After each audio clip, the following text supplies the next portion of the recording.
राजपुरा गांव में कमलेश नाम की एक औरत रहती थी। उसका पति प्रकाश बहुत लालची और कामचोर था। वो एक नंबर का नशेड़ी भी था। वहीं कमलेश बहुत मेहनती थी। उसकी 2 बेटियां भी थीं, निशा और चिंकी। प्रकाश कोई काम नहीं करता था।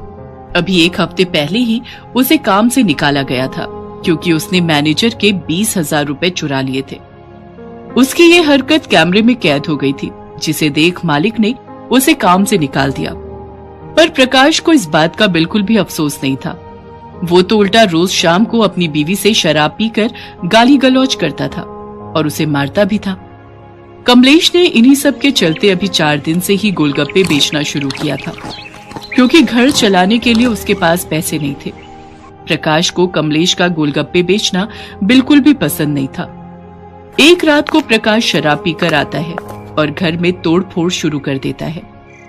वो कमलेश के गोलगप्पे की रेडी भी तोड़ देता है क्योंकि किसी ने उसको कमलेश के खिलाफ भड़का दिया था। कमलेश ने आज तंग आकर गेट बंद कर दिया था। कमलेश, अरे ओ कमलेश, बहरी हो गई क्या? मनहूस कहीं की। अरे गेट खोल, बहुत गोलगप्पे बेचने का शौक चढ़ा है ना? है? आज तेरे उस भूत को ही उतार देता हूँ पहले। आज मैं कोई गेट नहीं खोलूंगी। बस अब मैं तंग आ गई हूँ आपकी रोज रोज की इस किचकिच से। आज आप बाहर ही रहेंगे। अरे तू होती कौन है मेरे ही घर से मुझे बाहर निकालने वाली? हैं? अभी एक बार मुझे अंदर आने दे, तेरी सारी हेकड़ी बाहर निकाल दूंगा। चल जल्दी दरवाजा खोल। और फिर वो जोर जोर से दरवाजा पीटने लगता है और उस पर पैर मारता है और सामने पड़ा पत्थर उठाता है और दरवाजे पर दे मारता है। पर कमलेश ने गेट नहीं खोला। प्रकाश पूरी रात बाहर काट कर बहुत गुस्से में होता है। फिर कमलेश जैसे ही सुबह दरवाजा खोलती है, वो गुस्से में अंदर घुस जाता है और सुनीता और उसकी बेटियों का सामान बाहर फेंक देता है। रात में तो तू अपनी औकात भूल गई थी। बस वही याद दिला रहा हूँ। जहाँ से आई थी वहीं वापस चली जा, क्योंकि मेरे घर में तुम और तुम्हारी इन मनहूस बेटियों की कोई जरूरत नहीं है। प्रकाश अपनी बेटियों को मनहूस मानता था क्योंकि उसे लड़के की तमन्ना थी, पर उसे दोनों बार लड़कियां ही हुई। आप मेरी बात तो सुनिए, हम कहाँ जाएंगे और हमारे पास तो पैसे भी नहीं है। वो सब मैं नहीं जानता। मेरे लिए तुम सब मर गए हो आज से। जाओ जाकर रहो कहीं भी, मुझे उससे क्या। रोड पर रहो या यतीम खाने में। अब हम क्या करेंगे माँ? पापा ने तो हमें घर से बाहर निकाल दिया और हमारी रेड़ी भी तोड़ दी। अब हम क्या करेंगे? मुझे भूख भी लगी है माँ। तू डर मत चिंकी, तेरे पास तेरी दीदी और माँ है ना? मेरे पास कुछ पैसे हैं। निशा अपनी जेब से पैसे निकालती है। उसके पास 1,000 रुपए होते हैं। इतने सारे पैसे तेरे पास कहाँ से आए निशा? माँ, वो मैंने स्कूल में मैराथन में भाग लिया था और मैं उसमें फर्स्ट आई थी, तो उसी का इनाम है ये। पर तूने मुझे बताया क्यों नहीं इस बारे में? आखिर मैं आपको कब बताती माँ? घर में एक पल की भी शांति नहीं है। खैर ये छोड़ो, हम इन पैसों से अपनी रेड़ी सही करवा देंगे और गोलगप्पे की दुकान फिर से लगाएंगे। कमलेश और उसकी बेटियां फिर से गोलगप्पे की दुकान लगा लेती हैं।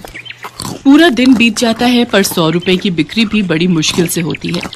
सारा दिन निकल जाता है और रात हो जाती है।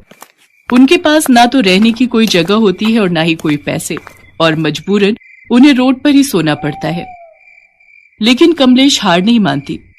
वो अगली सुबह फिर से गोलगप्पे के लिए आलू चने तैयार करके उन्हें बेचना शुरू कर देती है। उसकी छोटी बेटी चिंकी की तबीयत भी खराब हो जाती है। उसे तेज बुखार हो जाता है, पर उनके पास उसकी दवाई के लिए भी पैसे नहीं होते। कमलेश सोचती है कि अगर थोड़ी बिक्री हो जाए तो उससे जो पैसे मिलेंगे तो उससे वो उसका इलाज करवाएगी। गोलगप्पे खा लीजिए भाई साहब। बहन जी, आप तो खाकर देखिए, बहुत अच्छे गोलगप्पे बनाती हूँ मैं, एक बार तो खाकर देखिए।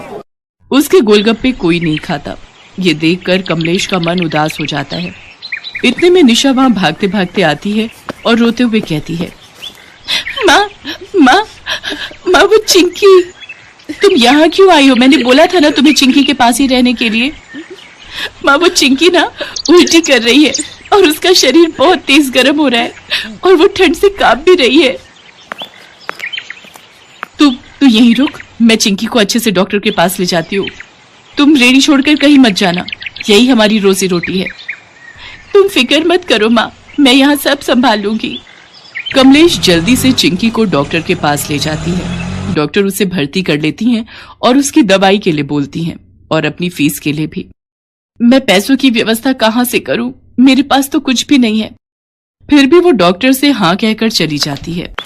हे भगवान, मुझसे क्या पाप हुए भगवान, जो तुमने मुझे शुरू से ही इतनी तकलीफ दी है।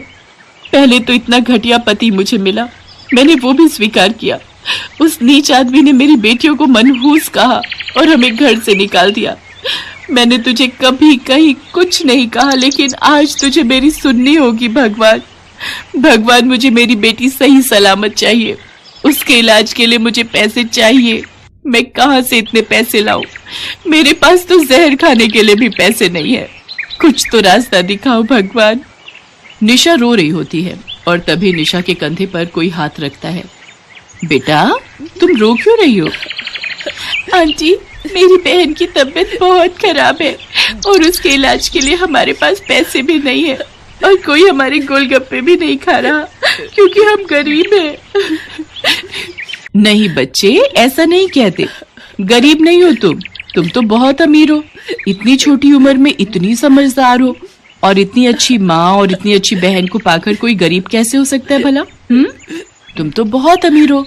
आगे से अपने आप को गरीब मत कहना। चलो, तुम मुझे गोलगप्पे खिलाओ और मेरे साथ मेरे दोस्त भी हैं, उन सबको गोलगप्पे खिलाओ। इतने में कमलेश वहां आ जाती है।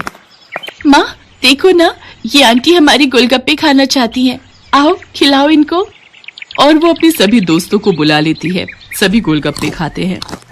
अरे वाह, कितने लाजवाब गोलगप्पे हैं। मजा आ गया। हाँ, मुझे भी बता दो ना इसकी रेसिपी। जी कुछ खास नहीं। ऐसे गोलगप्पे तो हम अपने 7 जन्मों में भी नहीं बना पाएंगे, समझे? अच्छा ये बताओ कितने पैसे हुए? 100 रुपए। और वो औरत उसे 5000 रुपए देती है। जी आप ज्यादा पैसे दे रही हो।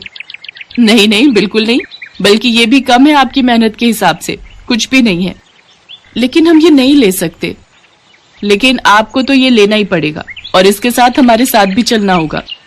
हेलो, मेरा नाम विमला है और मैं एक एनजीओ चलाती हूँ आप जैसे लोगों के लिए। मुझे निशा ने सब कुछ बताया, कैसे आपने जिंदगी में सिर्फ परेशानियां ही देखी हैं, पर अब बिल्कुल नहीं। आपकी तकलीफ बस यहीं खत्म। हम आपकी बेटी का इलाज भी करवाएंगे और उसकी पढ़ाई का खर्चा भी हम ही उठाएंगे और आप तीनों अब हमारी एनजीओ में ही रहेंगी।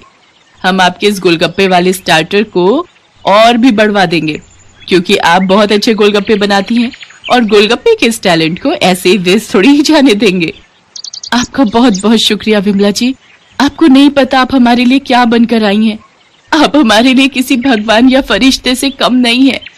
Thank you aunty. फिर सभी हॉस्पिटल जाते हैं और चिंकी का इलाज अच्छे से करवाते हैं। उसके बाद वो उन सबको अपनी एनजीओ में लेकर जाती है जहां कमलेश जैसे पहले से कई और औरतें काम कर रही होती हैं और अब सब ठीक हो जाता है। निशा और चिंकी अच्छे से स्कूल में पढ़ने जाते हैं और कमलेश के गोलगप्पे भी लोगों को बहुत पसंद आते हैं। उसके गोलगप्पे खाने के लिए लोग दूर दूर से आते हैं। इन सब के बाद प्रकाश कमलेश के पास आता है और अपने किए की माफी मांगता है, पर कमलेश उसे माफ नहीं करती। कमलेश अपनी जिंदगी में काफी आगे बढ़ गई थी और उसे और उसकी बेटियों को अब प्रकाश की कोई जरूरत नहीं होती। रामपुर गांव में सीमा नाम की एक गरीब लड़की रहती थी। उसके पिता हरिया सड़क किनारे छोले कुलचे बनाने का काम करते थे। सीमा अपने पिता के साथ ठेले में हाथ बटाती थी। पहले तो उनका काम अच्छा चलता था, लेकिन धीरे धीरे बाजार में विदेशी आइटम ज्यादा होने के कारण उनका काम थोड़ा मंदा चलने लगा। इस बात से हरिया चिंता में आ गया। अब सीमा अकेले ही ठेले पर काम करने लगी, लेकिन धंधा ज्यादा न होने के कारण वो भी अब परेशान रहने लगी। एक रोज उसके बचपन का दोस्त धीरज, जो शहर में नौकरी करता था, उसके ठेले पर आया।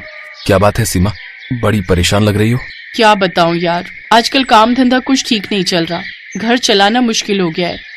तू चिंता मत कर, और वैसे भी तू तो जानती ही है आजकल लोगों में विदेशी आइटम खाने का चलन ज्यादा बढ़ गया है। ये जो तू बाजार में ठेले देख रही है ना, ये सभी विदेशी खाना ही बेच रहे हैं। तू मेरी बात मान और ये काम छोड़ दे। मैं शहर जाकर अपने सेठ से तेरी नौकरी की बात करता हूँ, तू वहीं आकर काम पर लग जाना। ठीक है। धीरज के कहने पर सीमा शहर चली जाती है और धीरज के साथ एक रेस्टोरेंट में काम करने लगती है। ठीक है, तेरी नौकरी पक्की, लेकिन पगार 8000 से ज्यादा 1 रुपया नहीं दूंगा। जी ठीक है सेठ जी। अब सीमा और धीरज एक साथ वहाँ वेटर का काम करने लगे।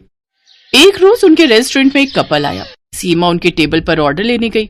तो कहो डार्लिंग, तुम्हें क्या खाना है? मुझे हॉट डॉग खाना है। ये बात सुनकर सीमा हैरान रह गई। हे राम, छी छी छी, इस लड़की को गरम कुत्ता खाना है? नहीं नहीं मैडम, हमारे यहाँ ये सब नहीं मिलता। गरम कुत्ता, छी। यू इडियट, तुम्हारी हिम्मत कैसे हुई ऐसा कहने की? तभी दूसरी टेबल पर खड़ा धीरज ये सब सुन रहा होता है। वो जल्दी से वहाँ आता है और बात को संभाल लेता है। माफ करना मैडम, ये अभी नई नई गांव से आई है ना, तो इसे ये सब नहीं पता। मैं अभी आपके लिए हॉट डॉग लेकर आता हूँ, और तू चल मेरे साथ। मरवाएगी क्या? वे वो गरम कुत्ता नहीं, हॉट डॉग मांग रही है। शहर में ज्यादातर लोगों की डिमांड यही होती है। अमेरिका के लोग इसे बहुत पसंद करते हैं और अब हिंदुस्तान में लोग इसे खाने लगे। और तू भी एक बार खाएगी ना तो खाती रह जाएगी। ये बात सुनकर सीमा का भी बड़ा मन होता है हॉट डॉग खाने का, और जब उसकी तनख्वाह मिलती है तो सबसे पहले वो उससे हॉट डॉग खरीद कर खाती है। सच में ये तो बहुत ही लाजवाब चीज है। अगर मैं शहर नहीं आती तो इसका स्वाद कैसे पता चलता। अब तो मैं ये हॉट डॉग बनाना सीख कर ही रहूंगी, फिर वापस अपने गांव जाकर इसे बेचूंगी, ताकि वहां के लोगों को भी तो इस गरम कुत्ते, मेरा मतलब है हॉट डॉग का टेस्ट पता चले। फिर सीमा और धीरज दोनों ही जोर जोर से हंसने लगते हैं। अब सीमा रेस्टोरेंट में रहकर ही हॉट डॉग बनाना सीख जाती है और कुछ समय बाद वो जरूरत का सामान लेकर वापस अपने गांव लौट आती है और वहां अपने बाबा के ठेले पर गरीब का हॉट डॉग नाम से हॉट डॉग बनाकर बेचना शुरू करती है। हॉट डॉग भैया, ये भला ही का होता भाई? पापा, मैडम ने स्कूल में बताया था, हॉट का मतलब गरम और डॉग का मतलब कुत्ता। ये सुनकर सीमा जोर जोर से हंसने लगती है। उसे अपनी कही बात याद आ जाती है। नहीं काका, आप इसे खाकर देखो, आप हर स्वाद भूल जाओगे। उसे खाते ही वो आदमी हैरान रह जाता है। ऐसी लाजवाब चीज उसने पहले कभी नहीं खाई थी। अब धीरे धीरे सीमा के ठेले पर लोगों की भीड़ लगना शुरू हो जाती है और अब वो गांव में रहकर ही खूब अच्छी कमाई करने लगती है, क्योंकि मोमोज, चाउमीन, बर्गर तो सबने खाए थे, लेकिन हॉट डॉग आज तक गांव में किसी ने नहीं खाया था। अब सीमा गांव में रहकर ही खूब पैसे कमाने लगती है और आसपास के गांव में गरीब का हॉट डॉग वाली के नाम से मशहूर हो जाती है। कुछ समय बाद धीरज भी शहर से गांव लौट आता है और सीमा को अपने दिल की बात बताता है। सीमा भी उसे मन ही मन चाहने लगी थी। दोनों ने सबकी रजामंदी से शादी कर ली। फिर दोनों मिलकर हॉट डॉग का ठेला चलाने लगे, जिससे उनकी खूब आमदनी होने लगी।